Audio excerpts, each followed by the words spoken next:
ક્રિકેટના મેદાનમાં જ્યારે જ્યારે ઇતિહાસ રચાય છે ત્યારે ગુજરાતનું નામ સુવર્ણાક્ષરે લખાય છે. તાજેતરમાં ભારતીય અંડર-19 ટીમે વર્લ્ડ કપ જીતીને દેશનું નામ રોશન કર્યું અને આ જીતના મજબૂત પાયામાં હતા ગુજરાતના 3 યુવા સિતારાઓ વેદાંત ત્રિવેદી, ખિલન પટેલ અને હેનિલ પટેલ. જો વાત કરીએ અમદાવાદના વેદાંત ત્રિવેદીની, તો ગલી ક્રિકેટથી શરૂ થયેલી તેમની આ સફર વર્લ્ડ ચેમ્પિયન બનવા સુધી કેવી રીતે પહોંચી, ચાલો એમના શબ્દોમાં જ સાંભળીએ. હું 10 વર્ષનો હતો ત્યારથી મેં પ્રોફેશનલ ક્રિકેટ એકેડમી જોઈન કરી.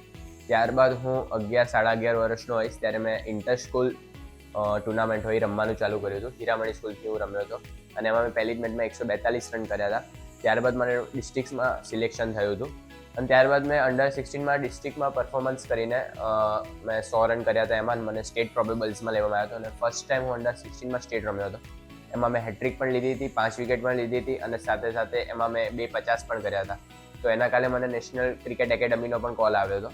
ત્યારબાદ હું અંડર-19માં મને શિફ્ટ કર્યો. ત્યારબાદ મેં અંડર-19માં 3 સેન્ચુરી કરી હતી અને 550 રન કર્યા હતા ડ્યુરિંગ ટુર્નામેન્ટ. એટલે મને ઇન્ડિયાના પ્રોબેબલ્સમાં સિલેક્શન થયું હતું મારું. ત્યારબાદ ઇન્ડિયા અને ઓસ્ટ્રેલિયાની જે ટૂર હતી એમાં મારું પહેલીવાર ઇન્ટરનેશનલમાં નામ આવ્યું હતું.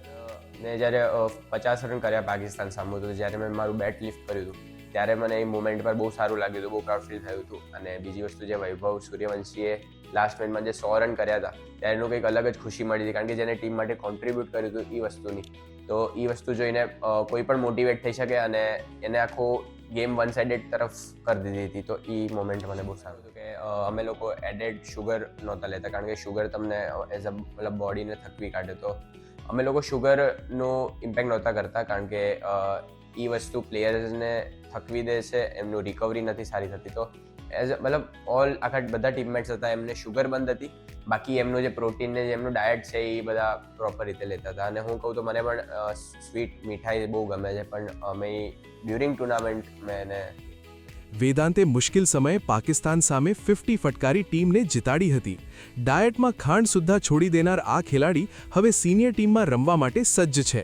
પણ આ ટીમમાં એક એવો ખેલાડી પણ હતો જે રવિન્દ્ર જાડેજાને પોતાનો આદર્શ માને છે અને જેણે ફાઇનલમાં વિજયી કેચ પકડ્યો હતો. જોઈએ મોડાસાના ખિલન પટેલ શું કહી રહ્યા છે.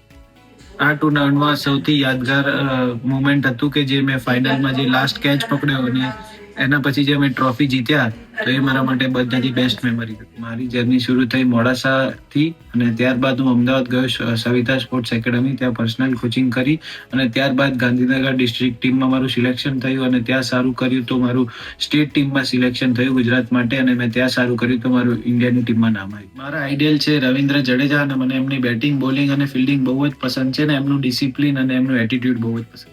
ખિલને ફાઇનલનો એ ઐતિહાસિક કેચ પકડી ભારતને ચેમ્પિયન બનાવ્યું.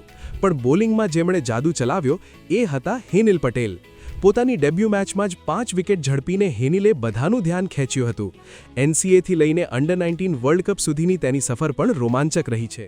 આ ટુર્નામેન્ટની યાદગાર મેચ મારી ફર્સ્ટ મેચ જેમાં મેં 5 વિકેટ લીધી હતી, જે મારા માટે ડ્રીમ હતી.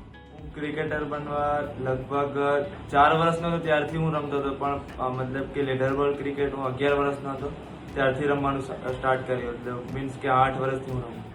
જર્ની એ હતી કે પહેલાં હું GCA Gujarat cricket association Vinoo Mankad trophy હતી એમાં સારું પ્રદર્શન કરી હું NCAમાં સિલેક્ટ થયો હતો. એ પછી NCAની મેચો હતી તો એમાં સારું પરફોર્મન્સ કરીને હાઈ પરફોર્મન્સમાં સિલેક્ટ થયો. એ પછી ઘણી બધી સિરીઝો હતી જેમાં પરફોર્મન્સ કર્યું અને પછી સર લોકોએ સિલેક્ટ કર્યું. વેદાંત, ખિલન અને હેનિલ આ 3 નામોએ સાબિત કર્યું છે કે ગુજરાતમાં ટેલેન્ટની કોઈ કમી નથી. આ યુવા ખેલાડીઓની સફર આવનારી પેઢી માટે ચોક્કસ પ્રેરણા બનશે.